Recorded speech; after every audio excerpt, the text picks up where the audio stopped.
Chapter 26, The Ultimate Test. Yes, that's two ultimates. The word ultimate has two meanings. It could mean final, or it could mean most important. The stairway quiz was both. It was the final event of the third day, and it counted double. The students were worn out before they started. They'd already had the science crawl, right and left handwriting, animal imitations, upside down singing, and blindfolded smelling. The stairway quiz would require knowledge, stamina, and most important, speed. This was Dee Dee's special talent. Dee Dee was a pretty fast runner on flat ground, but she was even faster going up and down stairs. That was because her left leg was a little bit shorter than her right leg. Or maybe it was the other way around. Either way, it gave her an obvious advantage. Lewis, the yard teacher, stood next to the bottom step. "On your mark," he called out. "Get set!" Lewis blew his whistle. The children rushed past him, knees pumping and elbows flailing.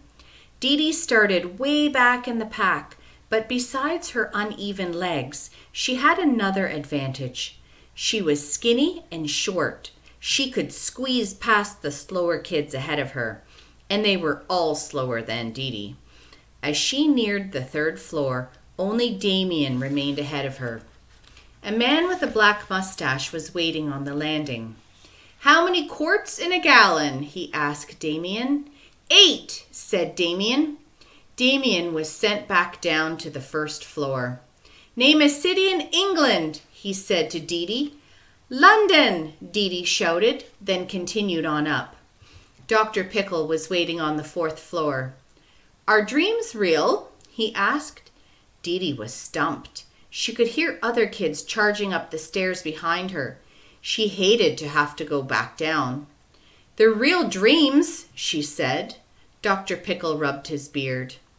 "Very interesting answer," he said, and let her pass. By the time she reached the 9th floor, she could only hear distant footsteps behind her. "What do you call someone who writes books?" asked Mrs. Surlaw. "You don't call them," said Dee Dee. "You must never interrupt a great author during her moment of inspiration." "I think you said the correct answer in there somewhere," the librarian decided. On the 12th floor, the man with the mustache was waiting again. Dee Dee wondered how he had gotten ahead of her. "Name the largest river in the United States." Dee Dee couldn't remember its name, but she knew how to spell it. "Mississippi."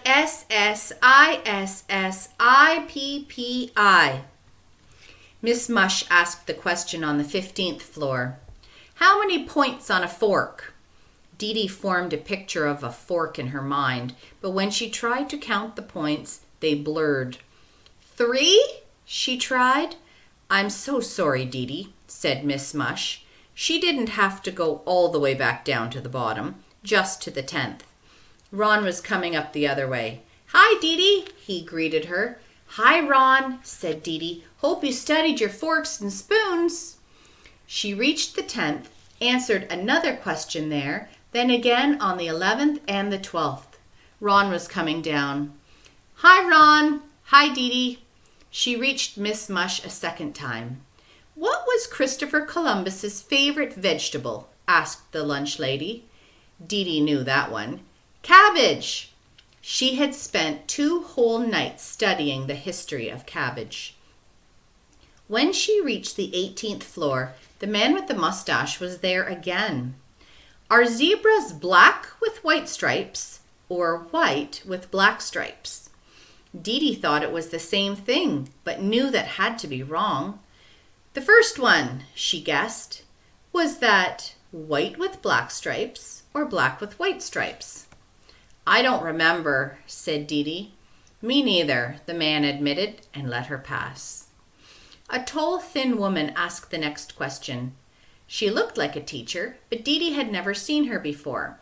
Strangely, the woman had one very long fingernail on her pinky. "Please recite the alphabet backward." Dee Dee had to close her eyes to concentrate. Z, Y, X.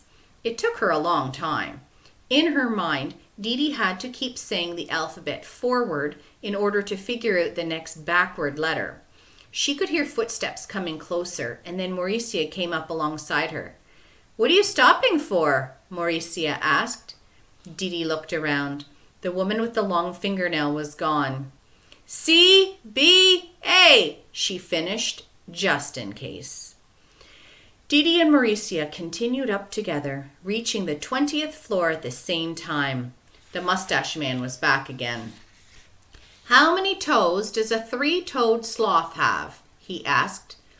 That had to be the easiest question yet, thought Dee Dee. 3, she said. 12, said Mauricia. Dee Dee was sent back down to the 15th floor. Now she really had to turn on the jets. She leaped around and over the other kids on her way down, and then, using her uneven legs, she practically flew back up the stairs as she answered all the questions correctly. She shot past Mauricia between the 28th and 29th floors, answered a question about the different kinds of dirt, and then finally reached the top of the stairs where Mrs. Jules was waiting. "How many points on a fork?" Mrs. Jules asked.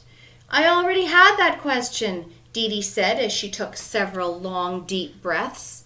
Her heart was pounding. "Good, then you know the answer." Once again, Dee Dee tried to picture a fork in her mind.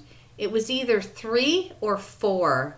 12, she declared, still confused about the sloth with its 3 toes and 4 feet. She trudged back down. "Hi, Dee Dee," said Mauricia on her way up. Dee Dee didn't say hi back.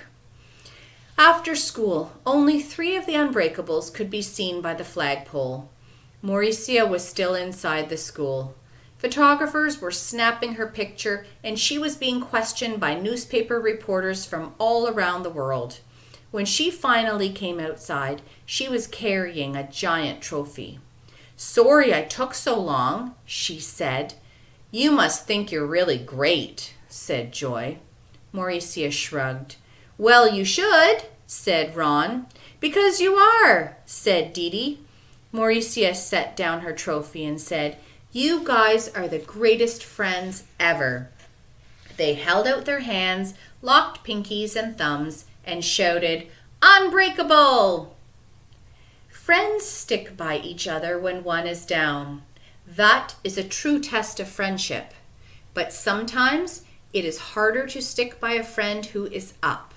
That is the ultimate test of friendship.